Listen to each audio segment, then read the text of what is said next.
박영희 씨, 밤마다 제 방에 들러주세요. 한 달에 1,000만 원 드리면 충분하겠죠?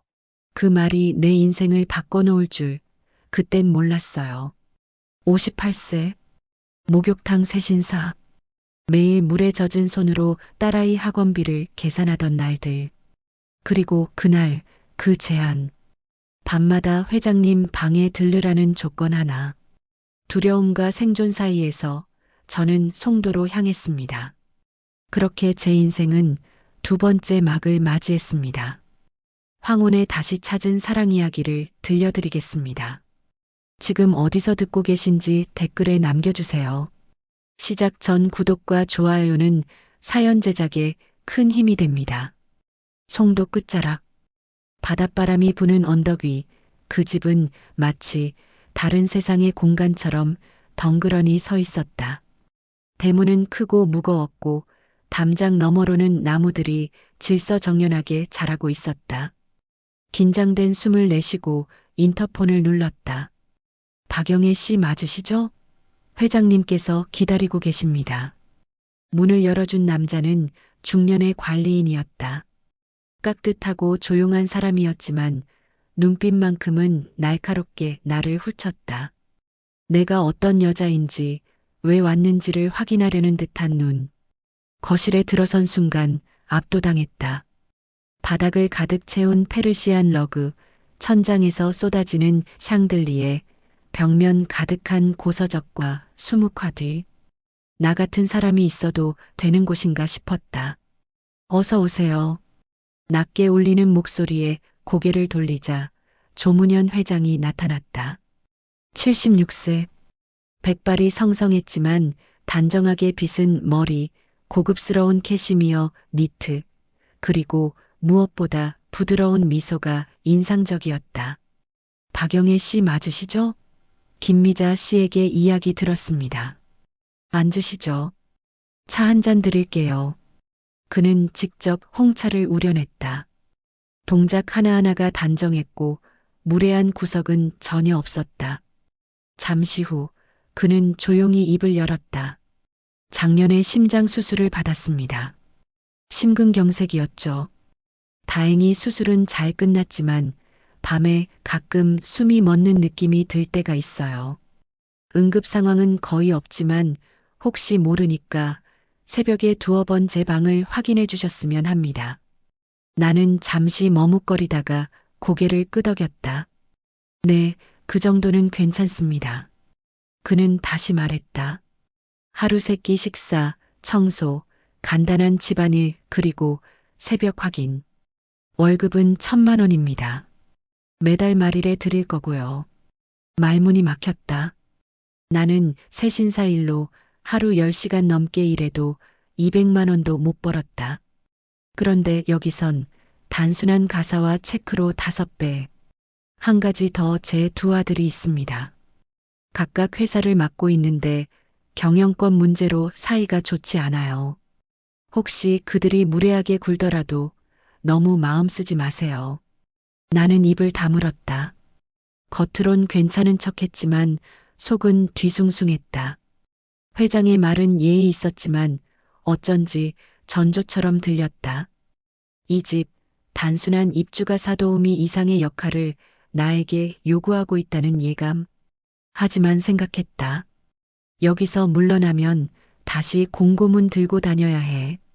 딸 학원 끊고 또 월세 밀리고. 그래서 결심했다. 그날 밤 나는 딸에게 전화를 걸었다. 엄마 이번 주부터 새 직장 다녀. 좀 멀긴 한데 조건은 좋아. 응, 엄마. 나 걱정하지 마. 엄마도 행복했으면 좋겠어. 딸의 말에 나는 눈물을 삼켰다. 이 집에서의 첫밤. 창밖엔 송도의 달빛이 은빛으로 퍼지고 있었다. 입주한 지 꼭 18일째 되는 밤이었다. 그날따라 바람이 더 차고 회장님의 기침 소리가 더 길게 이어졌다. 자정이 조금 넘은 시각, 나는 조용히 방에서 일어나 회장님의 방문 앞에 섰다. 노크는 하지 않았다. 조용히 손잡이를 돌려 살짝 문을 열었다. 방 안은 너무나 조용했다. 어쩐지 숨소리조차 들리지 않았다. 무심코 다가간 순간 침대 위에 누운 회장님의 몸이 미세하게 떨리고 있었다. 회장님? 작은 목소리로 부르며 가까이 다가갔다. 어두운 조명 아래 회장님의 얼굴은 창백했고 입술은 푸르스름했다. 순간 등줄기에 땀이 주르륵 흘렀다. 회장님, 저 좀 보세요. 회장님, 나는 본능적으로 이불을 젖히고 그를 부축했다. 반응이 없었다. 숨이 멎은 듯 가슴은 오르내림이 없었고 심장은 느껴지지 않았다. 심폐소생술, 머릿속에 번개처럼 스쳤다. 딸을 위해 몇 해 전 보건소에서 받았던 응급처치 교육이 떠올랐다. 이마를 젖히고 입을 맞췄다. 따뜻한 체온이 느껴졌다. 내 숨이 그에게 닿았고 그의 입술이 내 입에 닿았다. 순간 뜨거운 무언가가 목골대 아래에서 차오르는 기분이 들었다. 살아야 해요. 제발 살아주세요. 2번, 3번, 그리고 4번째 인공호흡을 하려는 순간 회장님의 가슴이 움찔하며 움직였다. 나는 멈췄고 잠시 후 아주 희미하게 숨소리가 들리기 시작했다. 그때였다. 회장님의 눈이 반쯤 떠지며 나를 봤다. 목소리는 나오지 않았지만 입모양으로 이렇게 말했다. 고마워요. 눈물이 났다. 그가 살아있다는 사실만으로도 그 작은 입모양 하나에 견디던 감정이 터져나왔다. 병원에 연락하고 구급차가 오기까지의 시간은 꿈처럼 흘렀다. 그날 밤 회장님은 나를 붙잡고 속삭였다. 당신 날 살렸어요. 내 인생에 다시 여자가 있다면 그건 당신일지도 몰라요. 나는 아무 말도 할 수 없었다. 그 말보다 더 강하게 나를 끌어당긴 건 회장님의 떨리는 손이 내 손등을 덮으며 전한 온기였다. 회장님이 병원에서 퇴원한 지 닷새째 되던 날 낯선 목소리가 현관을 가득 채웠다. 아버지, 병원에 입원하셨다는 말도 없으시고 이런 분은 또 누구십니까? 문 앞에 선 남자는 회장님의 큰아들 조태우였다. 50대 중반 날렵한 정장 차림에 냉정한 눈빛. 처음부터 나를 노려보는 듯한 시선이었다. 회장님은 아들의 방문이 반갑지 않은 듯 짧게 한숨을 내쉬셨다. 그만 좀 해라. 영희 씨는 내 건강을 돌봐준 사람이다. 그날 밤 내가 없었잖아. 조태우는 냉소를 흘렸다. 그래서 그걸 빌미로 곁에 두겠다는 겁니까? 이 여자가 어떤 사람인지 아십니까? 저희가 이미 조사를 했어요.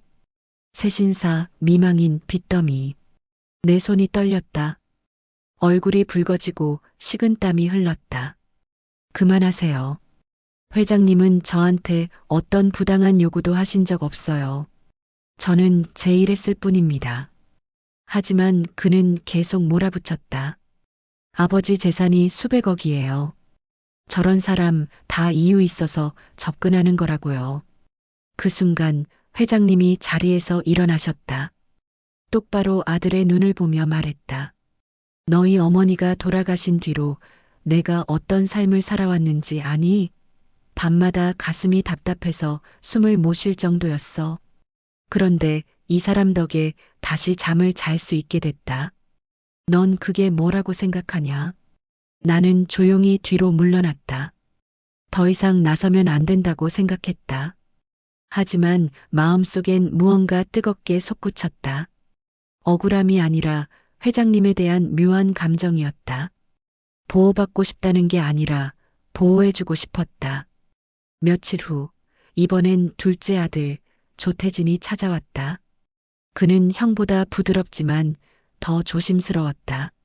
아버지, 병세가 심각하신 줄 몰랐습니다. 그런데 이정 씨 죄송하지만 저희 입장에선 걱정이 많습니다. 유언장도 문제고 요즘 세상에 가족보다 가까이 있는 사람이 더 큰 영향을 주는 경우가 많아서요. 나는 차를 내어드리며 정중히 말했다. 이 집엔 욕심으로 들어온 게 아닙니다.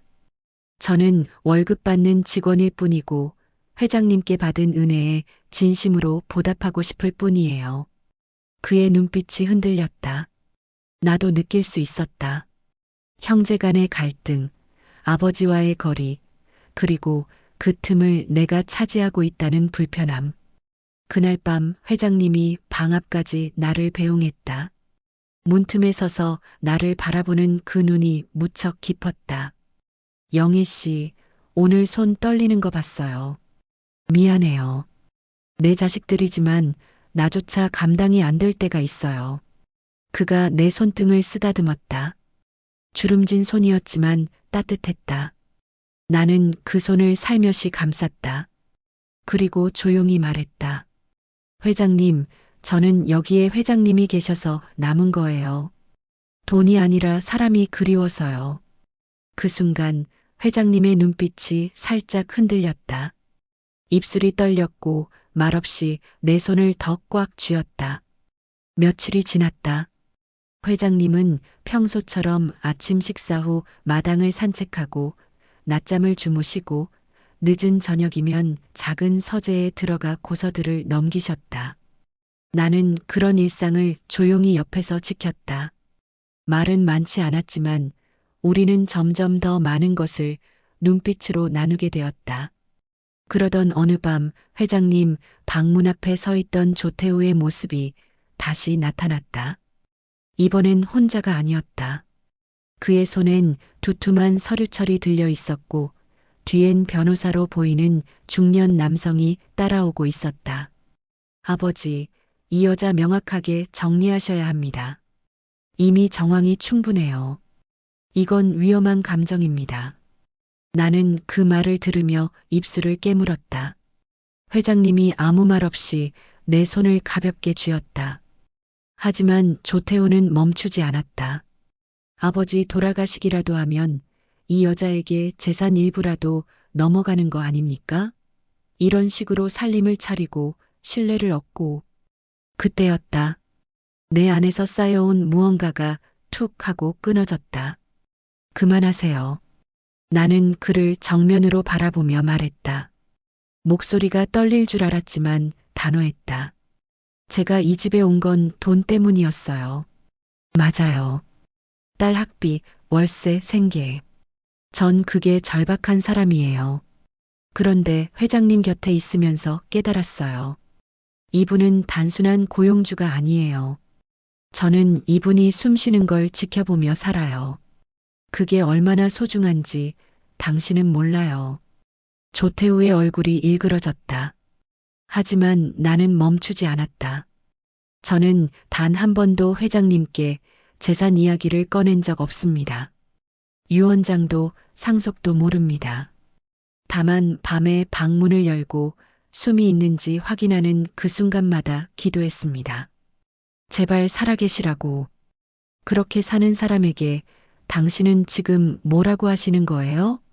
서재 앞은 정적에 휩싸였다. 조태우가 말문을 닫고 물러났고 변호사도 고개를 숙였다. 나는 두 무릎이 풀려 주저앉고 싶었지만 회장님의 손이 내 어깨를 부드럽게 감싸 안았다. 그날 밤 회장님이 내 방 문을 두드렸다. 흰 잠옷에 회색 가디건을 걸친 채 조심스럽게 들어오셨다. 괜찮아요? 오늘 정말 멋졌어요. 고마워요. 나는 대답하지 못했다. 다만 조용히 고개를 끄덕였고 회장님은 방 안에 놓인 작은 소파에 앉았다. 영희 씨, 나는 말이죠. 오랫동안 사람 손에 기대 본 적이 없어요. 그런데 요즘 당신이 옆에만 있어도 가슴이 따뜻해져요. 나는 조심스레 그의 옆에 앉았다. 그리고 처음으로 그의 손등 위에 내 손을 올렸다. 그 손은 여전히 따뜻했다. 저도 그래요.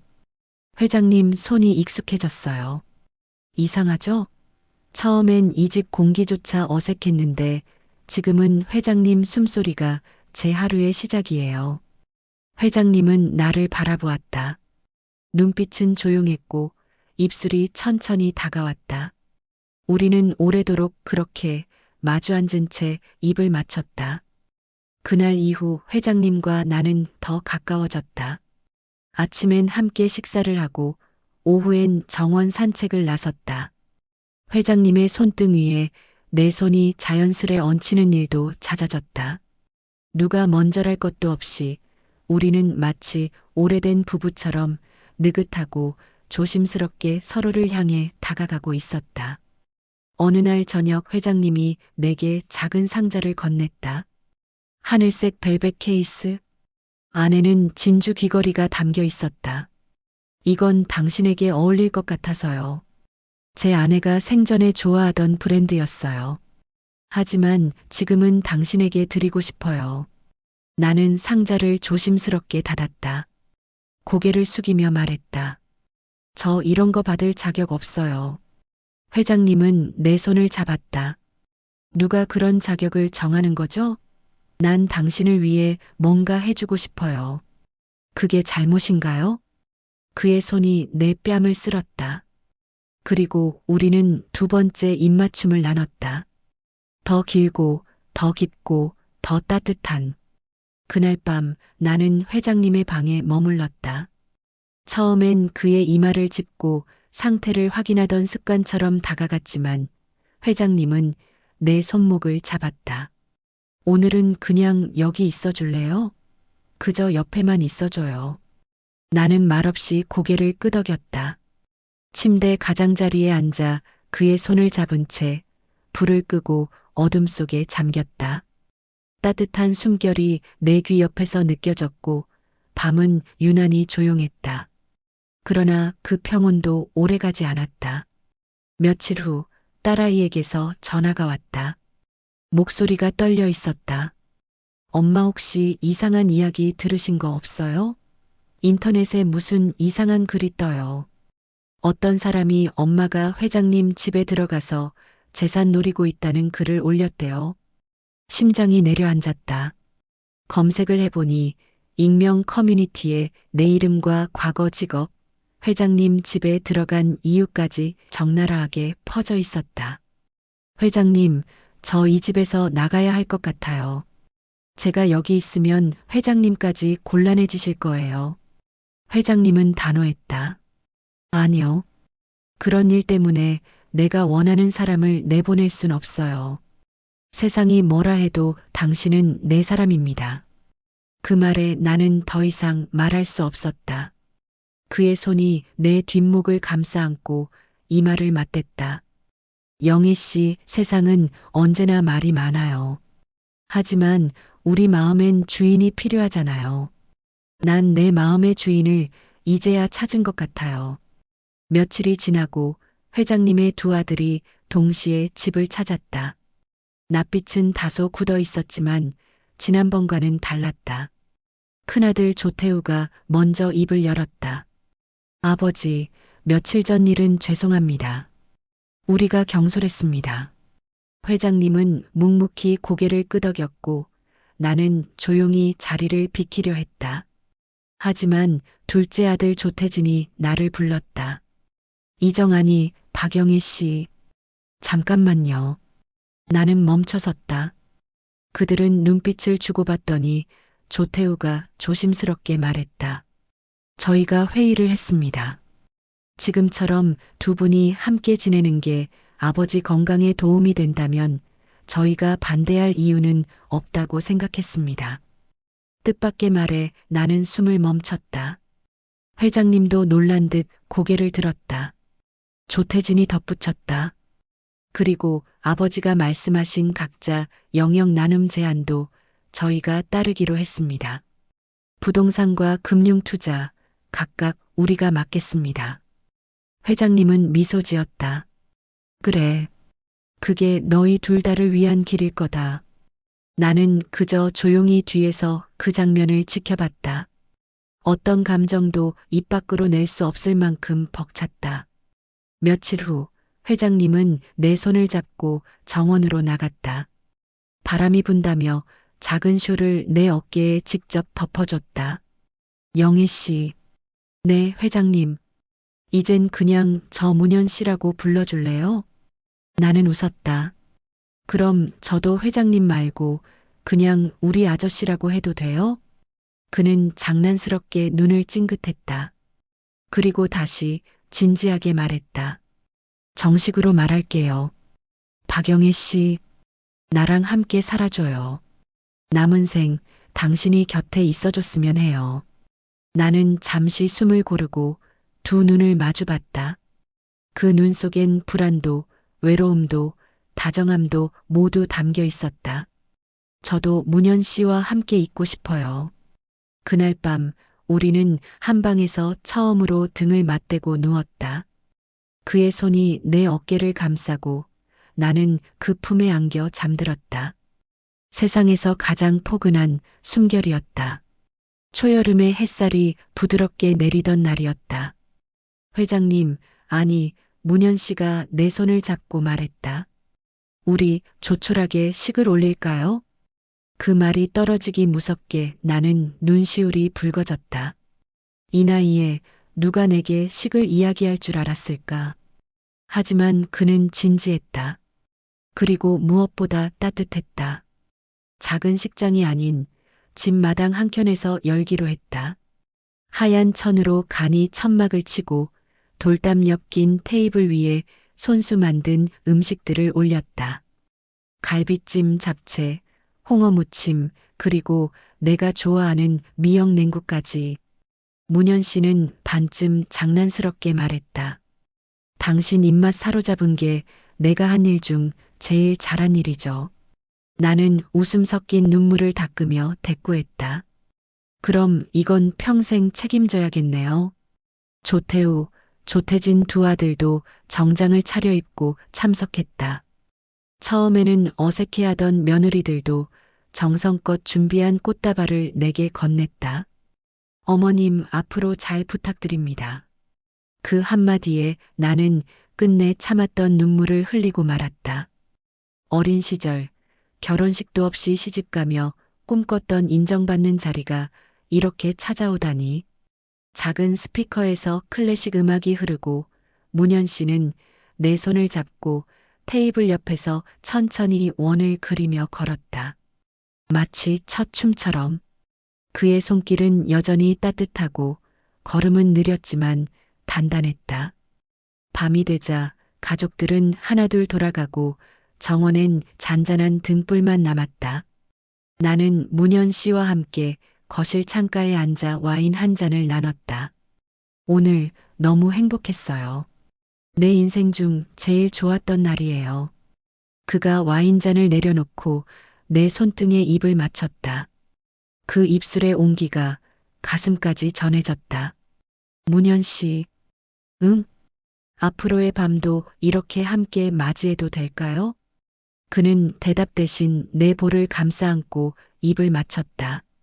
이번엔 그저 입술이 닿는 것이 아니라 오래 참아온 갈망이 조용히 스며들었다.